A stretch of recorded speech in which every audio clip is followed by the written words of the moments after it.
Hey mes pépitos, j'espère que vous allez bien. On se retrouve dans un tout nouveau podcast. Et oui, ça fait longtemps que je n'avais pas créé ce type de vidéo. Et du coup, l'envie me manquait. Donc, j'ai tout simplement suivi mon désir de vouloir vous partager un sujet à cœur ouvert avec vous. Et pour tous ceux qui viennent de rejoindre ma chaîne, je vous souhaite la bienvenue. Je me présente, je m'appelle Anisha et à mes heures perdues, je crée quelques podcasts pour discuter de sujets un petit peu, on va dire, tabous ou non tabous, juste pouvoir discuter à cœur ouvert en fait avec vous et de sujets un petit peu plus dites sensibles. Donc si vous aimez ce type de vidéo, n'hésitez pas à vous abonner à ma chaîne, à liker cette vidéo et activer la petite cloche pour que vous soyez au courant de tout ce qui se passe sur cette petite chaîne YouTube. Le sujet que j'avais envie d'aborder avec vous ce matin, c'était tout simplement le lâcher-prise. Vous savez que je vous en parle beaucoup sur mes réseaux. Le lâcher-prise est pour moi une des actions que j'arrive pas du tout à faire. J'allais dire moins, mais non, c'est clairement pas du tout à faire. Je suis totalement dans le contrôle. Je suis une personne qui adore tout contrôler, un peu une espèce de maniaque du contrôle. Voilà, je me serais répété au moins 15 000 fois. Au moins, comme ça, je suis sûre que vous m'aviez compris. C'est pas grave. Bref, du coup, je disais, donc moi je suis une personne hyper contrôlante, j'aime beaucoup me programmer, me planifier, je suis vraiment toujours très cadrée en fait dans mon programme, que ce soit dans ma journée, que ce soit dans ma semaine ou dans mon mois. Même quand il s'agit par exemple, je dis n'importe quoi, de me faire une journée soin, donc soin du visage, soin des cheveux, soin de ma peau, voilà, juste pouvoir me libérer un petit peu et me détendre, et bien du coup je planifie mon moment de comment est-ce que je vais tout simplement me détendre.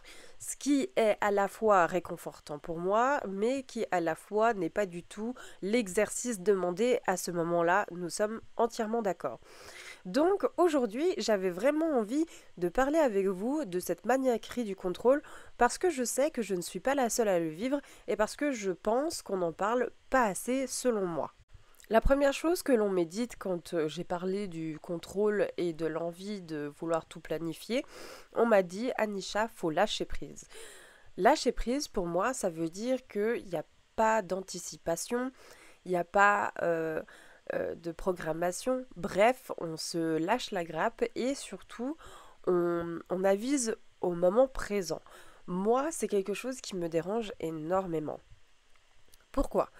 Déjà, pour commencer, quand il faut lâcher prise, on doit être dans un état d'esprit assez passif. Voilà, il n'y a pas de connotation péjorative quand je dis ça, mais pour moi, on doit être dans un état d'esprit voilà, assez passif, assez lent, des énergies un petit peu plus reposantes et non dans la dynamique, dans l'action, dans le côté, on va dire, énergique de la chose. Et moi, je sais que le problème, c'est que dans mes énergies passives, eh bien, il y a quelque chose qui s'active en moi et qui ne me permet pas, en fait, de anticiper et d'avoir une harmonie entre les deux. Je vous ai toujours dit, moi je suis très noire, je suis très blanc. Malheureusement, j'ai difficilement des nuances de gris quand il s'agit de mes actions, de mes émotions, de mes ressentis, de tout ça. Et du coup, j'essaie de libérer en fait ces énergies et c'est un peu le travail que je mène en ce moment avec ma psy. Sauf que c'est très très compliqué parce que je ne sais pas faire ça. Je ne sais vraiment pas faire ça. Donc, si vous avez des astuces, n'hésitez pas à me le dire en commentaire parce que vraiment, euh, si je vous en parle, c'est parce que en fait, je me retrouve dans un état, on va pas dire pitoyable, hein, parce que c'est pas du tout le terme, mais je vois bien qu'il y a quelque chose qui ne colle pas et que pour moi, en fait, ce n'est pas du tout vivable. Le contrôle, pour moi, il m'apporte énormément de choses. Déjà, il m'apporte une stabilité, il m'apporte l'énergie nécessaire pour que je puisse m'activer et non rester dans un de mes défauts qui est la flemmardise, très clairement. Vous avez pu le voir dans une de mes vidéos où je disais j'ai envie d'être flemmarde en ce moment, j'ai envie de rien faire, etc. Alors, ça ne veut pas dire que je m'y autorise pas de le faire, c'est juste que si je me laisse trop bercer par cette énergie-là, eh bien j'ai tendance à aller dans l'effet inverse, c'est-à-dire que je ne fais plus rien. Donc, cette énergie de contrôle, elle me permet justement de me booster et de faire en sorte de m'activer dans ma journée. Parce que sinon, clairement, je resterais au lit à regarder Netflix et puis à ne rien faire de ma journée, quoi. C'est vraiment pas du tout productif. Deuxième chose, je suis une personne qui culpabilise énormément.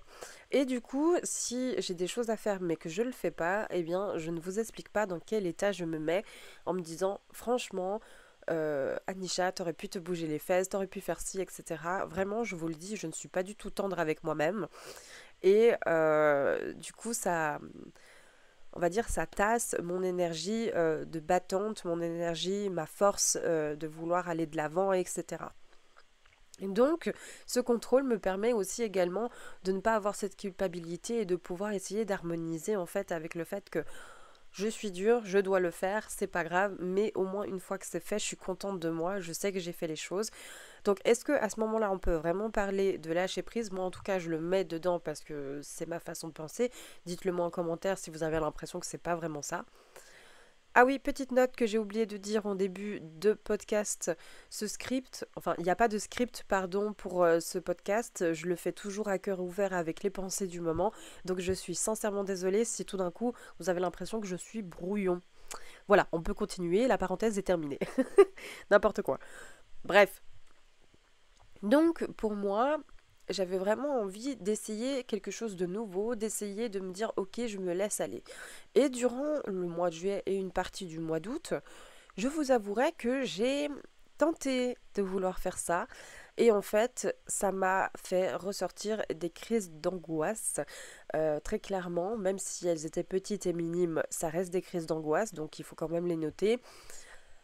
Parce que tout d'un coup j'avais l'impression que j'oubliais quelque chose, j'avais l'impression que je n'étais pas à mon affaire, j'avais l'impression que j'étais brouillon, j'avais eu l'impression que je n'étais pas à ma place, j'avais l'impression en fait que je n'avais pas exploité toute ma force et mon mental, on va dire, à son apogée, parce que je sais que je peux faire plus. Et en fait, c'est cette culpabilité qui parfois peut être à double tranchant. Autant elle peut m'aider à aller plus loin, autant elle peut tout simplement me descendre. Dans ce contrôle, on me demande souvent, est-ce que du coup, vous êtes dans le contrôle de vous-même ou aussi dans le contrôle des autres? Alors, il faut savoir que moi, le contrôle de soi, je l'accepte totalement, je suis totalement là-dedans. Le contrôle des autres, alors, pas du tout. J'ai su partager la responsabilité que j'ai et la responsabilité que les gens ont. J'ai su départager ça, j'ai su départager ce que j'étais en pouvoir de faire au niveau des activités que je pouvais mettre en place et ce que les autres pouvaient mettre en place. Ça, ce ne sont pas de mon ressort.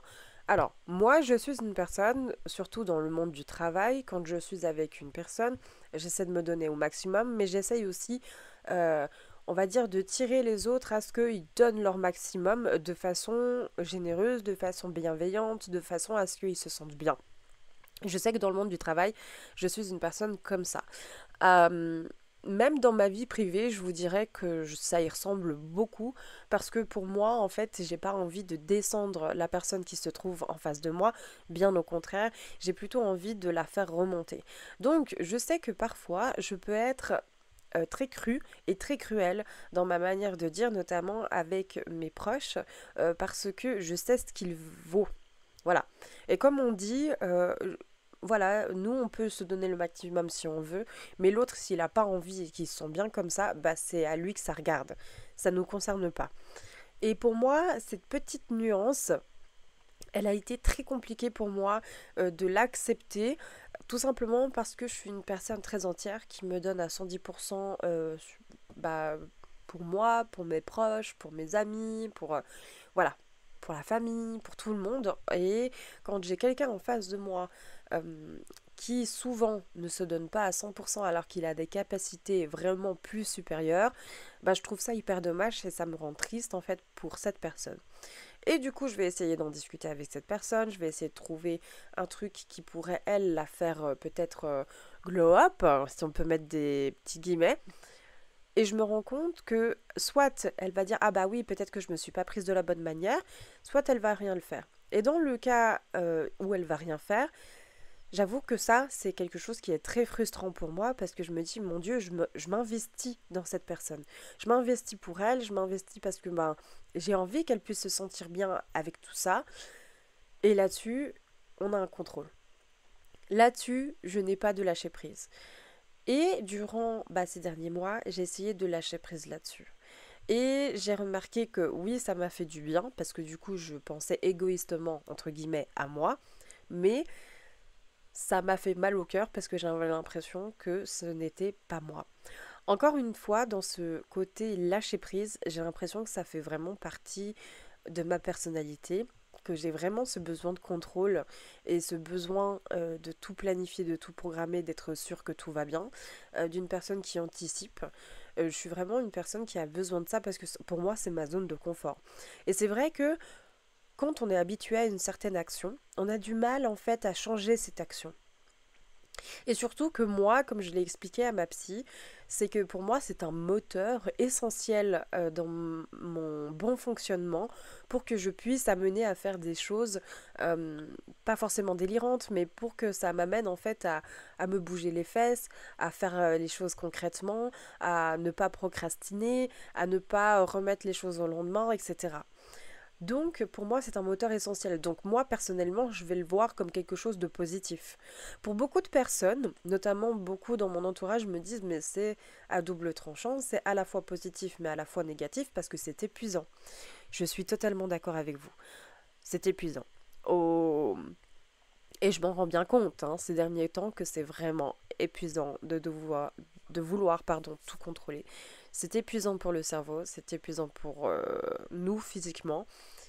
C'est épuisant en fait pour tout le monde parce que parfois l'entourage il en a marre et c'est vrai que j'essaye vraiment de faire du mieux que je peux dans ce côté de lâcher prise, mais pour moi c'est tellement essentiel que j'ai du mal à dire ok là il faut que tu fasses une impasse.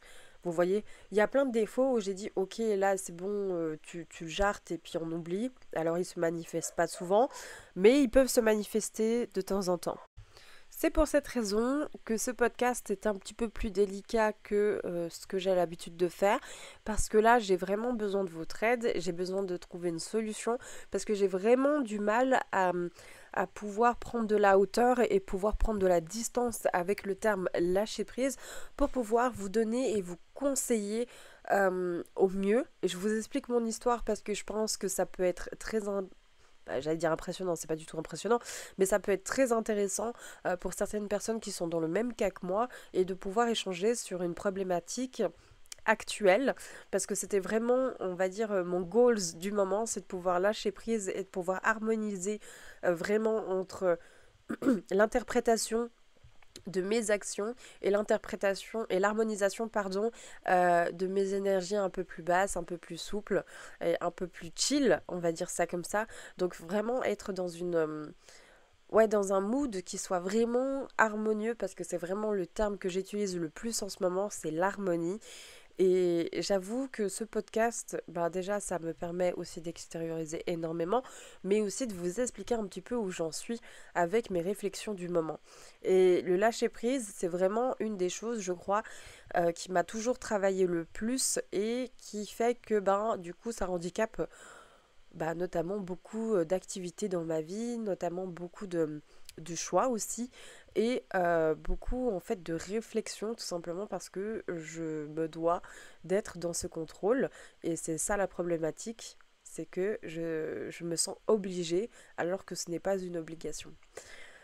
Voilà mes petits pépitos, j'espère que ce podcast vous aura plu. Je suis désolée parce que c'est vrai que c'est un petit peu brouillon ce podcast, mais bon, j'ai dit tout ce que j'avais à dire, j'espère qu'il vous plaira, et enfin qu'il vous a plu plutôt, parce que si vous en êtes là, c'est que ça veut dire que vous l'avez écouté jusqu'au bout. Je vous fais plein de gros bisous, je vous dis à la prochaine pour une nouvelle vidéo ou pour un nouveau podcast, qui sait. Je vous fais de très gros bisous, prenez soin de vous et à la prochaine. Ciao ciao.